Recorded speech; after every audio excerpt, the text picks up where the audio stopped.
शोपियां से आईडी बरामद, bomb disposal squad को किया गया तलब। पुलवामा में भी मुश्तबा शय देखी गई।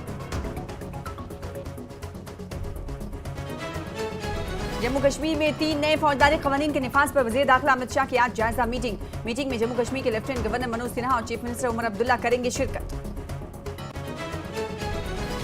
ज्ञानेश कुमार नए चीफ इलेक्शन कमिश्नर बने। पीएम की सरबराही वाली कमेटी ने लिया फैसला। बदलते मौसमी हालात के मनफी असरात कुदरती चश्मों पर हो रहे हैं मुरत्तब। पुलवामा में कई चश्मे सूखे।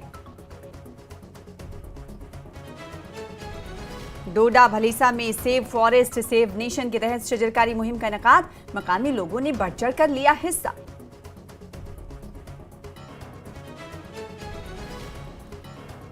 रमजानुल मुबारक करीब आने के साथ ही श्रीनगर समेत पूरी वादी के बाजारों में चहल पहल। जरूरी अशिया और सामान की हो रही है खरीदारी। आने वाले दिनों में खरीदारी के रुझान में मजीद तेजी का इम्कान।